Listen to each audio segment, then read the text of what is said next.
ਦਰਸ਼ਕੋ break ਤੋਂ ਬਾਅਦ ਤੁਹਾਡਾ ਸਭ ਦਾ ਬਹੁਤ-ਬਹੁਤ ਸਵਾਗਤ ਹੈ।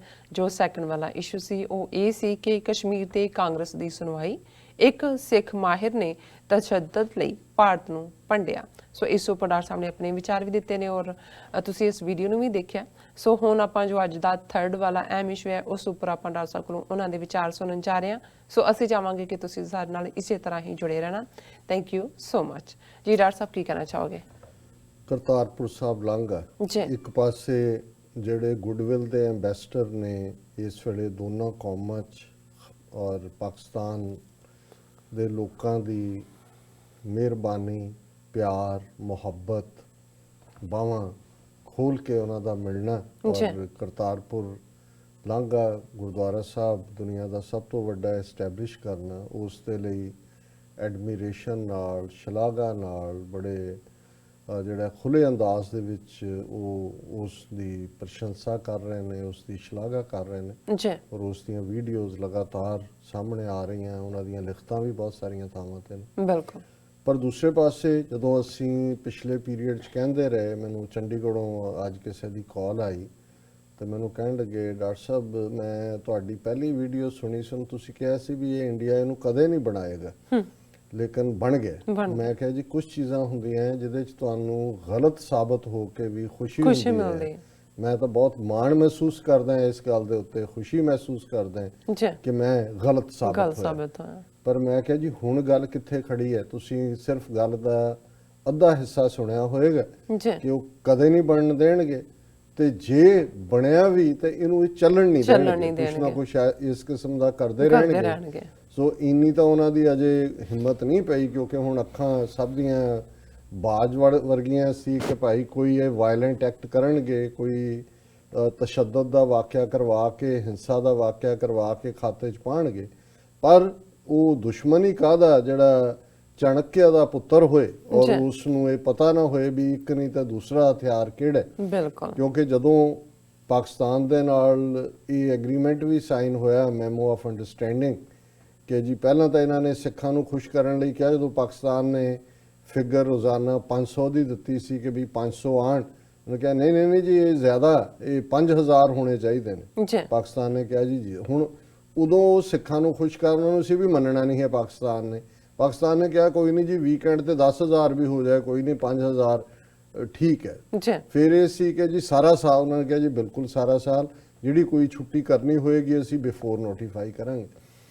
ਹੁਣ ਇਹਨਾਂ ਨੇ ਜਦੋਂ ਇਸ ਸਾਰਿਆਂ ਨੂੰ ਕੈਲਕੂਲੇਟ ਕੀਤਾ ਔਰ ਇਹ ਖਾਸ ਤੌਰ ਤੇ ਜਿਹੜੇ ਪਹਿਲੇ 2-3 ਦਿਨਾਂ ਦੇ ਮੌਕੇ ਦੇ ਉੱਤੇ 12 ਤੋਂ 15 ਤੱਕ ਜਿਸ ਕਿਸਮ ਦਾ ਰਿਸਪੌਂਸ ਸਾਹਮਣੇ ਆਇਆ, ਉਹਨਾਂ ਨੇ ਦੇਖਿਆ ਵੀ ਇਹ ਕੀ ਹੋ ਗਿਆ। ਔਰ ਦੂਸਰਾ ਪਾਸਾ ਜਿਹੜਾ ਸੀ, ਜਦੋਂ ਈਵਨ ਇਮਰਾਨ ਖਾਨ ਉਹਨਾਂ ਨੇ ਹਫਤਾ ਪਹਿਲਾਂ ਟਵੀਟ ਕਰਕੇ ਕਿਹਾ, 2 ਹਫ਼ਤੇ ਪਹਿਲਾਂ, ਕਿ ਜੀ ਪਾਸਪੋਰਟ ਵੀ ਨੀਡਡ ਨਹੀਂ ਹੈ ਔਰ 12 ਔਰ 15 ਤਰੀਕ ਵਾਲੇ ਦੋਨੋਂ ਫੰਕਸ਼ਨਸ ਤੇ ਕੋਈ ਫੀਸ ਵੀ ਨਹੀਂ ਹੋਵੇਗੀ। ਹੁਣ ਇਹਨਾਂ ਨੇ ਈਵਨ 12 ਵਾਲੇ ਤੇ 550 ਦਾ ਹੀ ਰੱਖਿਆ ਜਥਾ ਕਿ ਜੀ ਉਹ VIP ਆਣਗੇ, ਉਹ ਫਲਾਣਾ ਅਮਰਿੰਦਰ ਲੀਡ ਕਰੇਗਾ, ਫਿਰ ਫਲਾਣਾ ਹੋ ਗਿਆ, ਟਿਮਕਾ ਹੋ ਗਿਆ। ਉਹ 5000 ਸਿੱਖ ਨਹੀਂ ਆਇਆ ਹੈ। ਬਿਲਕੁਲ। 15 ਵਾਲੇ ਤੱਕ ਪਹੁੰਚਦੇ ਆ ਤਾਂ ਬਿਲਕੁਲ ਹੀ ਜਿਹੜਾ 200-300 ਬਣਾ ਦਿੱਤਾ ਇਹਨਾਂ ਨੇ। ਹੁਣ ਜਿਹੜੀ ਗੱਲ ਸਾਹਮਣੇ ਆ ਰਹੀ ਹੈ ਕਿ ਵੀ ਉਹਨਾਂ ਨੇ ਤਾਂ ਮੰਨਿਆ, ਪਰ ਇੰਡੀਆ ਨੇ ਕਿਹਾ ਜੀ ਨਹੀਂ, ਅਸੀਂ ਜਿਹੜਾ memo of understanding passport the condition ਸਾਹਮਣੇ ਆਈ ਜਿਹੜਾ ਸੀ ਉਹੀ ਅਸੀਂ ਰੱਖਦੇ ਹਾਂ ਹੁਣ। ਔਰ ਫਿਰ ਨਾਲ ਦੀ ਨਾਲ ਨੈਗੇਟਿਵ ਪ੍ਰਚਾਰ ਚੱਲ ਰਿਹਾ ਸੀ ਕਿ ਜੀ ਮੋਹਰ ਲੱਗੇਗੀ, ਬਾਹਰ ਨਹੀਂ ਜਾ ਸਕਣਗੇ। ਇਹ ਵੀ ਪਾਕਿਸਤਾਨ ਨੇ ਕਿਹਾ ਜੀ ਅਸੀਂ ਤਾਂ ਸਟੈਂਪ ਨਹੀਂ ਕਰਨਾ, ਤੁਸੀਂ ਕੂਪਨ ਲਓ ਔਰ ਵਾਪਸੀ ਤੇ ਉਹ ਵਾਪਸ ਕਰੋ, ਜਿਹੜੀ ਗੱਲ ਦੇ ਵਿੱਚ ਟੈਗ ਪਾਇਆ ਹੁੰਦਾ ਇਹ ਹੋਏਗਾ ਔਰ ਤੁਸੀਂ ਵਾਪਸ ਜਾਓ। ਫੀਸ ਉਹਨਾਂ ਨੇ ਕਿਹਾ ਜੀ ਮੌਕੇ ਤੇ ਜਿਹੜਾ ਉਹ ਤੁਸੀਂ ਦੇ ਦਿਓ, ਭਾਵੇਂ ਤੁਸੀਂ ਪਿੱਛੋਂ ਹੀ ਲੈ ਕੇ ਆਓ $20। ਇੱਥੇ ਅਸੀਂ ਇਹ ਵੀ ਨਹੀਂ ਚਾਹੁੰਦੇ ਵੀ ਤੁਸੀਂ ਐਕਸਚੇਂਜ ਔਰ ਦੂਸਰੇ 'ਚ ਵਕਤ ਜ਼ਾਇਆ ਹੋਏ। ਹੁਣ ਜਿਹੜੀ ਗੱਲ, ਔਰ ਉਸ ਪੀਰੀਅਡ 'ਚ ਸੁਖਬੀਰ ਬਾਦਲ ਐਂਡ ਕੰਪਨੀ ਹੋਣ, ਅਕਾਲੀ, ਅਮਰਿੰਦਰ ਤਾਂ ਪਹਿਲਾਂ ਹੀ ਸ਼ੋ ਬॉय ਹੈ, ਇਹ ਉਹਨੂੰ ISI ਦਾ ਕੋਰੀਡੋਰ, ਪਾਕਿਸਤਾਨ, $20 ਨੂੰ ਜੱਜੀਆ ਤੇ ਫਲਾਣਾ ਟਮਕਾ ਦੱਸ ਕੇ ਜਿਹੜਾ ਹੁਣ ਗੱਲ ਇਹ ਸਾਹਮਣੇ ਆਈ। ਔਰ ਇਹ ਸਟੇਟਮੈਂਟ ਅੱਜ ਅਕਾਲੀ ਦਲ ਦਾ ਜਿਹੜਾ ਪ੍ਰਧਾਨ ਹੈ ਸੁਖਬੀਰ ਬਾਦਲ, ਉਹਦੀ ਹੈ, Sukhbir Badal urges prime minister to remove passport requirement for visiting Kartarpur. ਹੁਣ ਉਹ ਕਹਿ ਰਹੇ ਨੇ ਜੀ ਇਹ ਨੰਬਰ ਤਾਂ ਹਜ਼ਾਰਾਂ 'ਚ ਹੋਣਾ ਸੀ, ਇਹ ਤਾਂ few hundred ਹੈ। ਹੁਣ ਇੰਡੀਅਨਸ ਨੇ ਜਿਹਦਾ ਪਾਸਪੋਰਟ ਜਦੋਂ ਤੁਸੀਂ ਬਣਾਉਂਦੇ ਹੋ ਉਹਦੀ ਪੁਲਿਸ ਵੈਰੀਫਿਕੇਸ਼ਨ ਤੁਸੀਂ ਕੀਤੀ ਹੁੰਦੀ ਹੈ। ਬਿਲਕੁਲ। ਪਰ ਹੁਣ ਜਦੋਂ ਕੋਈ ਆਨਲਾਈਨ ਵੀ ਕਰਦਾ, ਜਿਹਦੇ ਤੁਸੀਂ ਗਰੁੱਪ 'ਚ ਨਹੀਂ ਕਰ ਸਕਦੇ, ਆਨਲਾਈਨ ਵੀ ਕਰਦਾ, ਉਹਦੀ ਵੈਰੀਫਿਕੇਸ਼ਨ ਲਈ ਵੀ ਪੁਲਿਸ 'ਚ ਆ ਰਹੀ ਹੈ। ਦੇਖੋ, ਔਰ ਗਰੁੱਪ ਦੇ ਵਿੱਚ ਹੁਣ ਜੇ ਕਿਸੇ ਨੇ ਵਿਦ ਫੈਮਿਲੀ ਜਾਣਾ, ਔਰ ਇਹ ਸਾਡੀ ਸਪਿਰਿਚੁਅਲ ਕਲਚਰ ਦਾ ਇੱਕ ਹਿੱਸਾ ਹੁੰਦਾ ਹੈ ਕਿ ਦੀਨ ਦਿਆਲ ਭਰੋਸੇ ਤੇਰੇ ਸਭ ਪਰਿਵਾਰ ਚੜਾਇਓ ਬੇੜੇ, ਕਿ ਭਾਈ ਅਸੀਂ ਇਸ ਰਸਤੇ ਤੇ ਤੁਰਦੇ ਹਾਂ, ਜਦੋਂ ਅਸੀਂ ਗੁਰਦੁਆਰਿਆਂ ਦੇ ਦਰਸ਼ਨ ਕਰਨੇ ਨੇ, ਸਾਡਾ ਪੂਰਾ ਪਰਿਵਾਰ ਹੋਏ, ਬੱਚੇ ਨਾਲ ਹੋਣ, ਅਸੀਂ ਹੋਈਏ। ਹੁਣ ਜਿਹੜੀ ਗੱਲ ਸੁਖਬੀਰ ਬਾਦਲ ਨੇ ਕਹੀ ਹੈ, ਇਹ ਤਾਂ ਪਾਕਿਸਤਾਨ ਦੇ ਉਹ 1600-1700 ਰੁਪਏ ਨੂੰ ਇੰਡੀਅਨ ਰੁਪਏ ਨੂੰ ਜੱਜਿਆ ਦੱਸ ਰਹੇ ਸੀ ਕਿ ਕਮਾਈ ਤਾਂ ਇਹਦੇ ਚੋਂ ਇੰਡੀਅਨਸ ਕਰਨ ਦੀ, ਨਾਲੇ ਹਰਾਸਮੈਂਟ। ਔਰ ਇਹ ਸੁਖਬੀਰ ਬਾਦਲ ਦਾ ਕਹਿਣਾ ਹੈ ਕਿ ਭਾਈ ਇਹ ਜਿਹੜਾ ਪਾਰਟ ਹੈ ਵੀ, ਪਹਿਲੀ ਗੱਲ ਤਾਂ ਜਿਹੜੇ ਪਿੰਡੂ ਸਿੱਖ ਨੇ, ਜਿਨ੍ਹਾਂ ਨੇ ਕੋਈ ਬਜ਼ੁਰਗ ਨੇ, ਉਹਨਾਂ ਨੇ ਕਿਸੇ ਹੋਰ ਮੁਲਕ 'ਚ ਜਾਣਾ ਹੀ ਨਹੀਂ ਹੈ, ਤੇ ਪਾਕਿਸਤਾਨ ਦੇ ਵੀ ਤੁਸੀਂ ਕਿਹੜਾ ਸਾਰੇ ਗੁਰਦੁਆਰਿਆਂ 'ਚ ਉਹਨਾਂ ਨੂੰ ਜਾਣਾ, ਉਹਦੇ ਲਈ ਤਾਂ ਫਿਰ ਵੀਜ਼ਾ ਲਵਾਉਣਾ ਪੈਣਾ। ਬਿਲਕੁਲ, ਸਿਰਫ ਕਰਤਾਰਪੁਰ ਜਾਣ ਲਈ ਜੇ ਉਹ ਪਾਸਪੋਰਟ ਵਿਦ ਫੈਮਿਲੀ ਬਣਾਉਂਦੇ ਨੇ, people from rural areas and specially the old feel making a passport is an unnecessary expenditure since they are not likely to undertake a foreign visit, ਕਿ ਉਹਨਾਂ ਨੇ ਤਾਂ ਬਾਹਰ ਜਾਣਾ ਨਹੀਂ ਹੈ। ਫਿਰ ਉਹਨੇ ਕਿਹਾ, ਇਹ ਸੁਖਬੀਰ ਕਹਿ ਰਿਹਾ ਹੈ, also the devotees are likely to travel as family units, ਪਰਿਵਾਰ ਟਰੈਵਲ ਕਰੇਗਾ, and when the expenses on making passports, ਹੁਣ ਇਹ ਨਹੀਂ ਇਹਨੇ ਕਿਹਾ ਜੀ ਉਹ ਜੱਜਿਆ ਪਾਸਪੋਰਟ ਬਣਾਉਣਾ, making passports and service charge of $20 per devotee are factor in the total expenditure per family unit is likely to come around ₹20,000, ਕਿ 20,000 ਦਾ ਖਰਚਾ ਹੈ ਜੇ ਹੁਣ 4 ਜੀਆਂ ਦੇ 5 ਦੇ ਪਾਸਪੋਰਟ ਬਣਨੇ ਨੇ। ਸੋ ਜ਼ਾਹਰ ਹੈ ਪਾਸਪੋਰਟ ਦੀ ਫੀਸ 2,500 ਰੁਪਇਆ ਮਹੀਨੇ ਜਿਹੜੀ ਹੈ 2,000 ਤੋਂ 2,500 ਹੋਏਗੀ। ਇਹਨਾਂ ਦਾ ਤਾਂ ਸਾਰਾ $1,700 ਹੈ ਜਿਹੜੀ ਵੀਜ਼ਾ ਫੀ ਹੈ। ਹਾਂਜੀ, ਸੋ ਜ਼ਾਹਰ ਹੈ ਕਿ ਵੀ ਇਹ ਉਹ ਕਹਿ ਰਿਹਾ ਜੀ 20,000 ਰੁਪਏ, ਔਰ 20,000 ਵਾਕਈ ਵੱਡਾ ਅਮਾਊਂਟ ਹੈ ਉੱਥੇ ਕਿਸੇ ਫੈਮਿਲੀ ਲਈ। ਜੇ 20,000 ਉਹਨਾਂ ਨੇ ਕੱਢ ਕੇ ਜਾਣਾ ਤੇ ਉਹਨਾਂ ਨੂੰ ਸੋਚਣਾ ਪਏਗਾ, ਪਲਾਨ ਕਰਨਾ ਪਏਗਾ। ਹੁਣ ਇਹ ਜਿਹੜਾ ਸਾਰਾ ਪਾਰਟ ਹੈ, ਔਰ ਉਹਨਾਂ ਨੇ ਕਿਹਾ ਕਿ ਵੀ ਇਹ ਅਸੀਂ ਇਹ ਦੇਖ ਰਹੇ ਹਾਂ ਕਿ ਵੀ ਇਹ ਡਿਵੋਟੀਜ਼ ਨੂੰ ਇਹ ਡਿਸਕਰੇਜ ਕਰਨ ਦੀ ਲਾਈਨ ਹੈ। ਔਰ ਉਹਨਾਂ ਨੇ ਭਾਰਤ ਸਰਕਾਰ ਨੂੰ ਕਿਹਾ ਕਿ ਜੀ ਪਾਕਿਸਤਾਨ ਦੇ ਨਾਲ ਇਸ ਇਸ਼ੂ ਨੂੰ ਚੁੱਕਿਆ ਜਾਏ ਔਰ ਇਹਨੂੰ ਖਤਮ ਕਰੋ, ਇਸ ਪਾਸਪੋਰਟ ਦੀ ਕੰਡੀਸ਼ਨ। ਜੋ ਤੁਸੀਂ ਆਧਾਰ ਕਾਰਡ ਬਣਾਇਆ, ਜਿਹੜਾ ਬੈਂਕਾਂ ਨਾਲ ਵੀ ਲਿੰਕ ਕੀਤਾ ਹੈ, ਹਰ ਚੀਜ਼ ਨਾਲ, ਉਹ ਤੁਹਾਡਾ ਸਾਰਾ ਹੀ ਕੁਛ ਜਿਹੜਾ ਉਹ ਅੰਦਰ ਬਾਹਰ ਦਾ ਉਹਦੇ 'ਚ ਹੈ। ਤੇ ਉੱਥੇ ਜੇ ਸਿਰਫ ਸ਼ਨਾਖਤੀ ਪਾਕਿਸਤਾਨ ਨੇ ਤਾਂ ਉਸ ਕੰਪਲੈਕਸ ਚੋਂ ਬਾਹਰ ਨਹੀਂ ਜਾਣ ਦੇਣਾ, ਉਹਨਾਂ ਨੇ ਪ੍ਰਬੰਧ ਕੀਤੇ ਹੋਏ ਨੇ। ਉਹਨਾਂ ਨੇ 100 ਕਾਊਂਟਰ ਵੀ ਖੋਲੇ ਹੋਏ ਨੇ ਜਿਹਦੇ ਥੱਲੇ ਉਹਨਾਂ ਨੇ ਸ਼ਨਾਖਤੀ ਕਾਰਡ ਨੂੰ, ਇਮਰਾਨ ਖਾਨ ਨੇ ਉਹ ਲਾਈਨ ਵੀ ਲਈ। ਲੇਕਿਨ ਇਹਨਾਂ ਨੇ ਕਿਹਾ ਜੀ ਉਹ ਸਾਡੀ ਜਿਹੜੀ ਹੈ ਉਹ ਮੈਮੋ ਆਫ ਅੰਡਰਸਟੈਂਡਿੰਗ ਦੋ ਮੁਲਕਾਂ ਦਾ ਇਦਾਂ ਥੋੜੀ ਬਦਲ ਜਾਂਦਾ। ਸੋ ਅਸੀਂ ਇਹ ਸਮਝਦੇ ਹਾਂ ਕਿ ਵੀ ਇਹ ਖੇਡ ਜਿਹੜੀ ਹੈ ਇਹ ਸਮਝ ਆਣੀ ਸ਼ੁਰੂ ਹੋ ਗਈ ਹੈ। ਉੱਥੋਂ ਦੀ ਜਿਹੜੀ ਵਿਕਾਊ ਲੀਡਰਸ਼ਿਪ ਵੀ ਹੈ ਕਿ ਵੀ ਇਹ ਪਾਸਪੋਰਟ ਦਾ ਮਤਲਬ ਕੋਈ ਸ਼ਨਾਖਤ, ਇੱਕ ਤਾਂ ਪਾਸਪੋਰਟ ਬਣਾਉਣ ਲਈ ਵੈਰੀਫਿਕੇਸ਼ਨਸ, ਪੁਲਿਸ, ਇਹ ਉਹ ਲੰਬੀ ਪ੍ਰੋਸੈਸ ਹੈ। ਦੂਸਰਾ ਤੁਸੀਂ 20,000 ਰੁਪਈਆ ਦੇ ਉੱਤੇ ਉਹਨੂੰ ਲਿਆ ਕੇ ਖੜਾ ਕਰ ਦਿੱਤਾ, ਜਦੋਂ ਕਿ ਆਧਾਰ ਕਾਰਡ ਲੋਕਾਂ ਦੇ ਬਣੇ ਹੋਏ ਨੇ। ਉਹਨਾਂ ਲਈ ਸਿਰਫ 1600-1700 ਰੁਪਈਏ ਦੀ ਫੀਸ ਹੈ, ਪ੍ਰੋਸੈਸਿੰਗ ਫੀ, ਜਿਹੜੇ ਉਹ ਖੁਸ਼ੀ ਜਿਹੜਾ ਉਹ ਦੇਣ ਨੂੰ ਤਿਆਰ ਨੇ। ਅਕਾਲ ਤਖਤ ਦੇ ਜਥੇਦਾਰ ਨੇ ਉੱਥੇ ਖਲੋ ਕੇ ਕਿਹਾ, ਜਿਹੜਾ ਇਹਨਾਂ ਦਾ ਹੀ ਬਣਾਇਆ, ਕਿ ਡਾਲਣ ਦੀ ਸਾਨੂੰ ਪਰਵਾਹ ਨਹੀਂ ਹੈ, ਕਿ ਵੀ ਤੁਸੀਂ ਇਹਨੂੰ ਬਣਾ ਕੇ ਨਾ ਇਸ ਕਿਸਮ ਦਾ ਡਿਸਕਰੇਜਿੰਗ ਲਾਈਨ ਰੱਖੋ। ਪਰ ਕੁੱਲ ਮਿਲਾ ਕੇ ਜਦੋਂ ਅਸੀਂ ਇਹ ਕਿਹਾ ਸੀ ਕਿ ਵੀ ਇਹ ਬਣਨ ਨਹੀਂ ਦੇਣਗੇ, ਤੇ ਜੇ ਬਣ ਗਿਆ ਤਾਂ ਉਹਨੂੰ ਚੱਲਣ ਨਹੀਂ ਦੇਣਗੇ। ਅਜੇ ਕੋਈ ਉਹਨਾਂ ਨੇ ਵਾਇਲੈਂਟ ਇਨਸੀਡੈਂਟ ਨਹੀਂ ਕੀਤੀ, ਪਰ ਉਹਨੇ ਕੰਡੀਸ਼ਨਸ ਉਹ ਲਿਆ ਕੇ ਖੜੀਆਂ ਕਰ ਦਿੱਤੀਆਂ ਕਿ ਵੀ ਉਹਨੂੰ ਡਿਫਿਕਲਟ ਬਣਾ ਦਿੱਤਾ ਹੈ ਕਿ ਉੱਥੇ ਬਹੁਤ ਘੱਟ ਲੋਕ ਜਾਣ, ਔਰ ਫਿਰ ਇਸ ਬਹਾਨੇ ਦੇ ਨਾਲ ਉਹ ਬੰਦ ਕਰਨ ਦਾ ਬਹਾਨਾ ਹੋਇਆ ਜੀ ਅਸੀਂ ਤਾਂ ਉੱਥੇ ਟਰਮੀਨਲ ਬਣਾਇਆ ਹੈ, ਅਸੀਂ ਇੰਨਾ ਸਟਾਫ ਇੰਪਲੋਏ ਕੀਤਾ, ਅਸੀਂ ਹੁਣ 200 ਬੰਦੇ ਲਈ ਥੋੜੀ ਉਸ ਸਟਾਫ ਨੂੰ ਕਰਨਾ ਹੈ, ਚਲੋ ਕੋਈ ਨਹੀਂ ਇਹਨੂੰ ਵੀ ਤੁਸੀਂ ਬੰਦ ਕਰੋ। ਸੋ ਕੁੱਲ ਮਿਲਾ ਕੇ ਉਸ ਲਾਈਨ ਵੱਲ ਜਾ ਰਹੇ। ਸੋ ਹੁਣ ਤੁਸੀਂ ਅਸੀਂ ਕੰਟੀਨਿਊਸਲੀ ਕਰਾਂਗੇ ਇਸ ਸੈਗਮੈਂਟ ਨੂੰ। ਸੋ ਸਾਡੇ ਕੋਲ ਪਹਿਲੇ ਸੈਗਮੈਂਟ ਤੇ ਕਾਫੀ ਸਾਰੇ ਮੈਸੇਜ ਨੇ। ਸਾਡੇ ਕੋਲ ਸੁਖਵਿੰਦਰ ਸਿੰਘ ਜੀ ਸਾਨੂੰ ਬੁਲਾਉਂਦੇ ਨੇ, ਸਤਿ ਸ਼੍ਰੀ ਅਕਾਲ, ਖਾਲਸਾ ਜ਼ਿੰਦਾਬਾਦ। ਰਜਵਿੰਦਰ ਸਿੰਘ ਜੀ ਵੀ ਫਤਿਹ ਬੁਲਾਉਂਦੇ ਨੇ, ਬਾਦ ਸਿੰਘ ਜੀ ਵੀ ਫਤਿਹ ਬੁਲਾਉਂਦੇ ਨੇ। ਮਲਕੀਤ ਸਿੰਘ ਸਾਨੂੰ ਕਹਿੰਦੇ ਨੇ ਕਿ 2020 ਖਾਲਸਾ ਜ਼ਿੰਦਾਬਾਦ। ਜੱਟ ਵਿਕਾਸ ਵੀ ਖਾਲਸਾ ਕਹਿੰਦੇ ਨੇ। ਐਸ ਸੁਰਿੰਦਰ ਜੀ ਵੀ ਸਾਨੂੰ ਲਿਖਦੇ ਨੇ, ਕਹਿੰਦੇ ਨੇ ਕਿ TV 84 ਦੀ ਕਾਲਣਾ ਬਹੁਤ ਵੱਡੀ ਹੈ। ਬੇਸ਼ੱਕ ਇੰਗਲੈਂਡ ਵਿੱਚ ਬਹੁਤ ਕੌਮੀ ਚੈਨਲ ਚੱਲਦੇ ਹਨ, ਇੱਕ ਅੱਧੇ ਨੂੰ ਛੱਡ ਕੇ ਸਾਰੇ ਬਾਕੀ ਗਰੁੱਪਬੰਦੀ ਦਾ ਸ਼ਿਕਾਰ ਹਨ। ਅਰਥਹੀਨ ਮੁੱਦਿਆਂ ਤੇ ਬਗੈਰ ਕੋਈ ਨਤੀਜਾ ਕੱਢਿਆਂ ਬਹਿਸ ਹੁੰਦੀ ਹੈ। ਚੈਨਲਾਂ ਨੂੰ ਚਾਹੀਦਾ ਹੈ ਕੌਮ ਨੂੰ ਆਪਣਾ ਕੌਮੀ ਘਰ ਲੈਣ ਲਈ ਲਾਮਬੰਦ ਕਰਨ। ਜੇਕਰ ਪੰਥਕ ਚੈਨਲਾਂ ਨੇ ਸਿੱਖ ਕੌਮ ਦੀ ਆਜ਼ਾਦੀ ਦੀ ਗੱਲ ਨਹੀਂ ਕਰਨੀ, ਫਿਰ ਚੈਨਲਾਂ ਨੂੰ ਕੌਮ ਦੀ ਖੂਨ ਪਸੀਨੇ ਦੀ ਕਮਾਈ ਜਾਇਆ ਕਰਨ ਦਾ ਕੋਈ ਹੱਕ ਨਹੀਂ।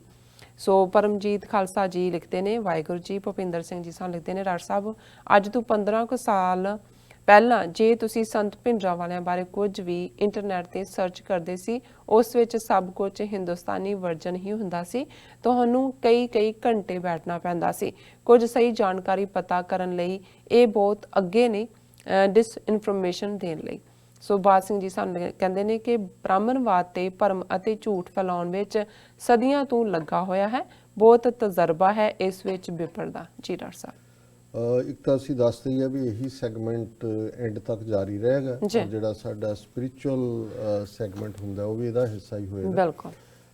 YouTube ਤੇ ਸਾਨੂੰ ਬਹੁਤ ਸਾਰੇ ਮੈਸੇजेस ਨੇ ਔਰ ਉਹੀ ਜਾਲੀ ਬੰਦੇ ਵੀ ਵਿੱਚ ਵੜ ਜਾਂਦੇ ਨੇ ਜਿਹੜੇ ਕਿ ਖਾਮਖਾ ਕਿਸੇ ਹੋਰ ਪਾਸੇ ਲਿਜਾਣਾ ਚਾਹੁੰਦੇ ਨੇ। ਜੀ ਅਸੀਂ ਕਿਸੇ ਨੂੰ ਬਲੌਕ ਨਹੀਂ ਕਰਨਾ ਚਾਹੁੰਦੇ ਪਰ ਜਿਹੜਾ ਸਾਡਾ ਔਰ ਸਾਡੇ ਦਰਸ਼ਕਾਂ ਦਾ ਵਕਤ ਜ਼ਾਇਆ ਕਰਨ ਅਸੀਂ ਉਹਨਾਂ ਨੂੰ ਹੁਣ ਬਲੌਕ ਵੀ ਕਰ ਰਹੇ। ਜੀ ਔਰ ਜਿਹੜੇ ਸਾਡੇ ਵੀਰਾਂ ਨੇ ਲਿਖਿਆ ਅਸੀਮ ਸ਼ਾਬੀਰ ਉਹਨਾਂ ਨੇ ਕਿਹਾ ਜੀ I am the first one to ਕਮ।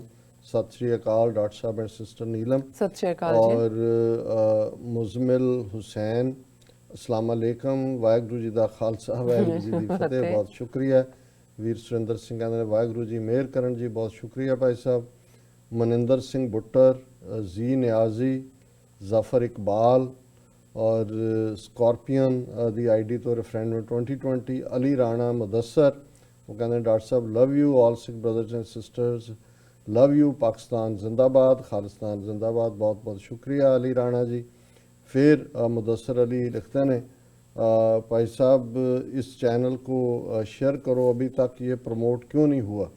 देखो अली साहब प्रमोट तो तुसी वीरां भैणां नहीं करना है। असी तो जिन्ना कर सकते हैं we are doing our best कि भी असीं तुहानूं लेटेस्ट इन्फॉर्मेशन और 24 आवर्स साडे कोल जो भी हुंदा है असी करते हैं। इफ्तिकार अहमद सुल्तानी अस्सलाम वालेकुम। और प्रोग्राम बहुत ही अच्छा होता है। बहुत बहुत शुक्रिया Iftikhar sahab. Red apple good doctor sahab love from Lahore Pakistan. बहुत बहुत शुक्रिया अपने लाहौरी वीर दा।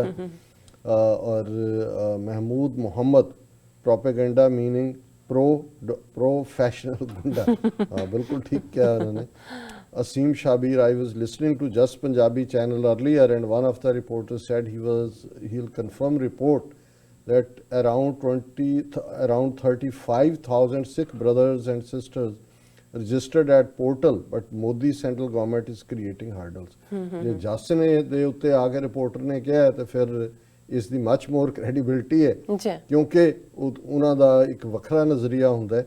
ਪਰ ਇਹਨਾਂ ਦੇ ਕਹਿਣ ਮੁਤਾਬਕ ਕਿ ਉਹਨੇ ਰਿਪੋਰਟਰ ਨੇ ਕਿਹਾ ਕਿ 35,000 ਸਿੱਖਾਂ ਨੇ ਰਜਿਸਟਰ ਕੀਤਾ ਹੈ ਪਰ ਉਹਨਾਂ ਨੂੰ ਉਹ ਅਲਾਉ ਹੀ ਨਹੀਂ ਕਰ ਰਹੇ ਹੈ।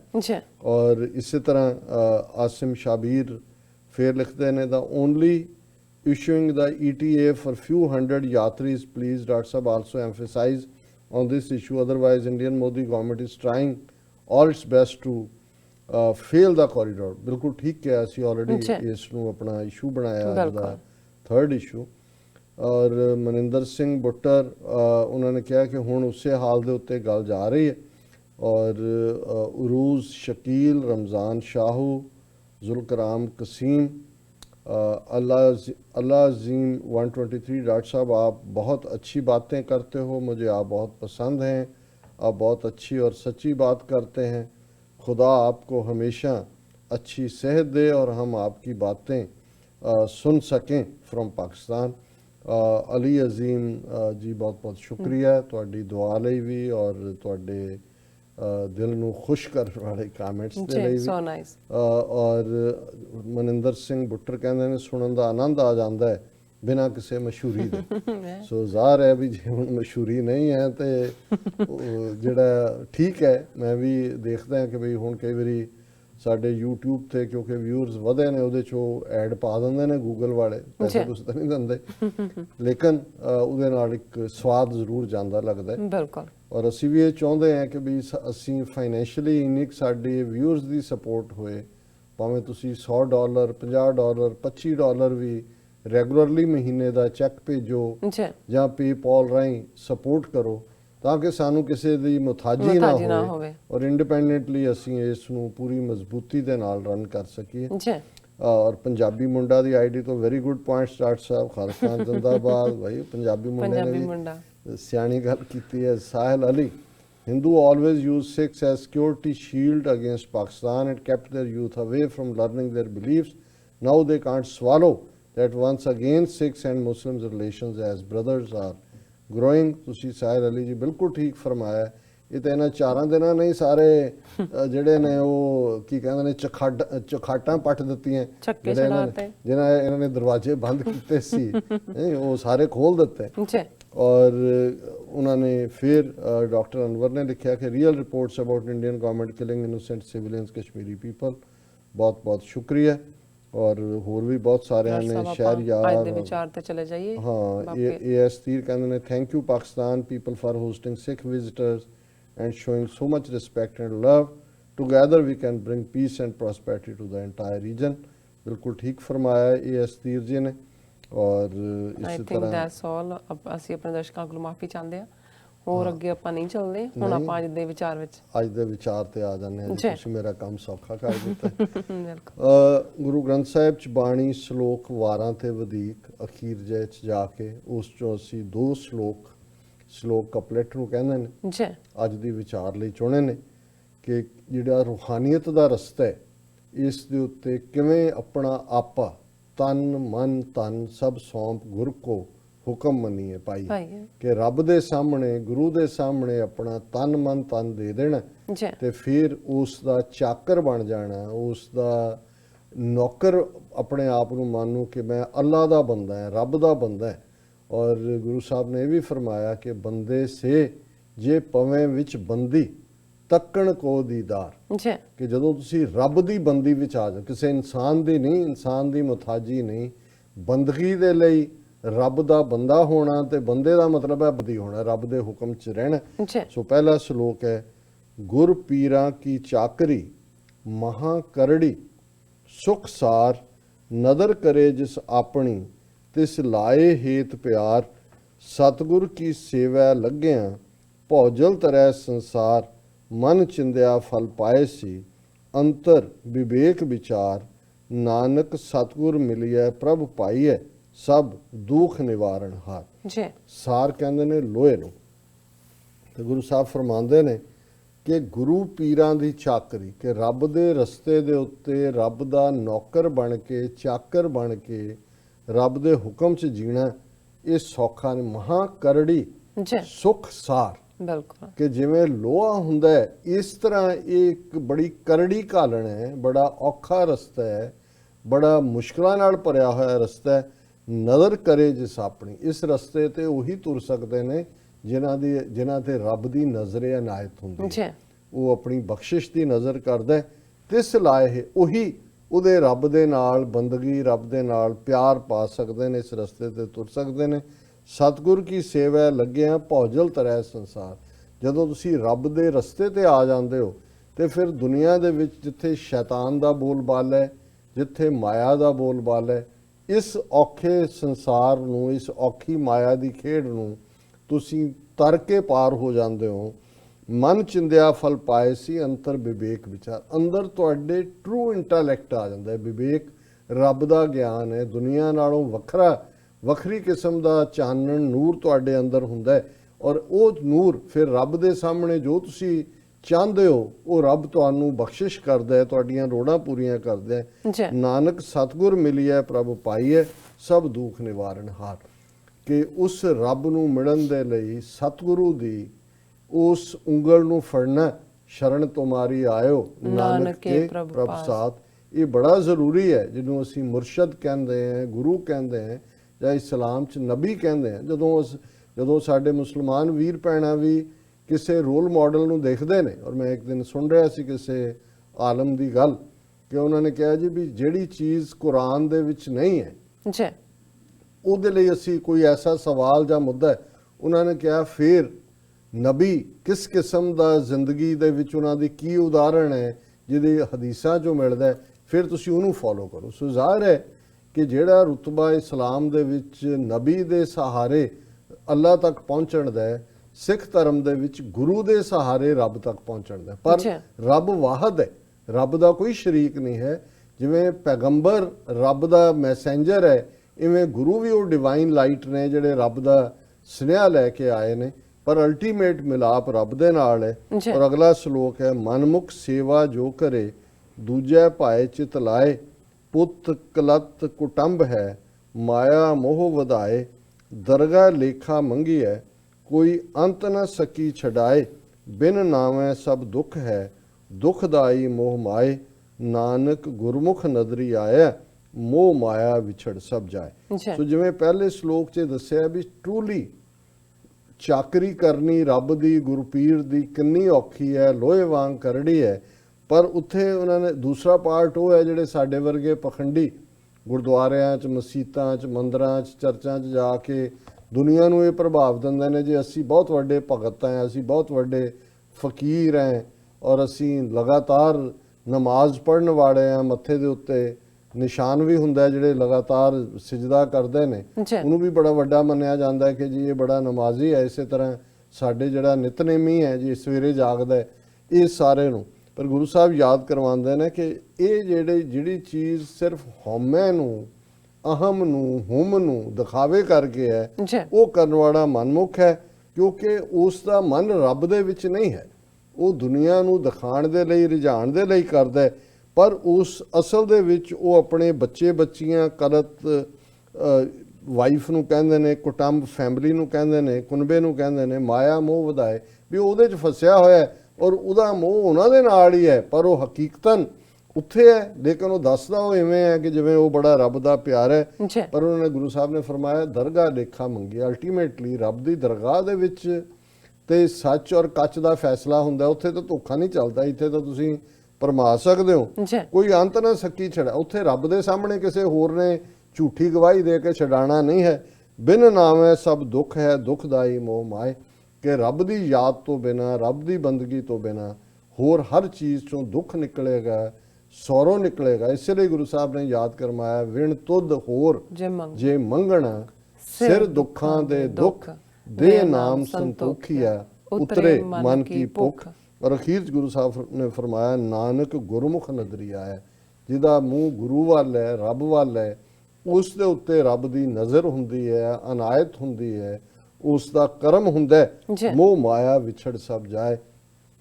ਉਸ ਚੋਂ ਜਿੱਤੇ ਰੱਬ ਦੀ ਨਜ਼ਰ ਹੈ ਉਹ ਫਿਰ ਦੁਨੀਆ ਦੀਆਂ ਝੂਠੀਆਂ ਅਟੈਚਮੈਂਟਸ, ਪੈਸਾ, ਅਹੁਦਾ ਔਰ ਅਮੀਰੀ, ਇਸ ਦੇ ਵਿੱਚੋਂ ਗਵਾਚਦਾ ਨਹੀਂ ਹੈ।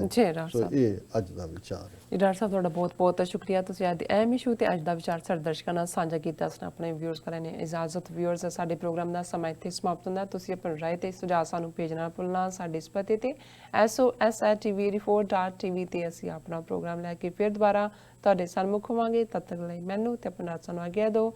ਦੇਖਦੇ ਰਹੋ TV84। ਬੁਲਾ ਦਿਓ ਫਤਿਹ। ਵਾਹਿਗੁਰੂ ਜੀ ਕਾ ਖਾਲਸਾ, ਵਾਹਿਗੁਰੂ ਜੀ ਕੀ ਫਤਿਹ। ਰੱਬ ਰਾਖਾ।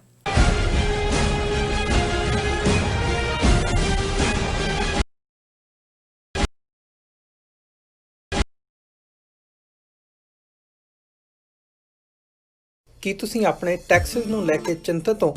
ਤੁਸੀਂ ਆਪਣੀ ਕਮਾਈ ਲਈ ਮਿਹਨਤ ਕਰਦੇ ਹੋ, ਭਾਵੇਂ ਤੁਸੀਂ ਨੌਕਰੀ ਵਿੱਚ ਹੋਵੋ ਜਾਂ ਆਪਣਾ ਬਿਜ਼ਨਸ ਚਲਾਉਂਦੇ ਹੋ। ਜਦੋਂ ਟੈਕਸ ਭਰਨ ਦਾ ਸਮਾਂ ਆਉਂਦਾ ਤਾਂ ਤੁਹਾਨੂੰ ਇੱਕ ਭਰੋਸੇਯੋਗ ਟੈਕਸ ਅਕਾਊਂਟੈਂਟ ਦੀ ਲੋੜ ਹੈ, ਜੋ ਟੈਕਸ ਬੈਲੈਂਸ ਦਾ ਤੁਹਾਡੇ ਪੱਖ ਵਿੱਚ ਜਾਣ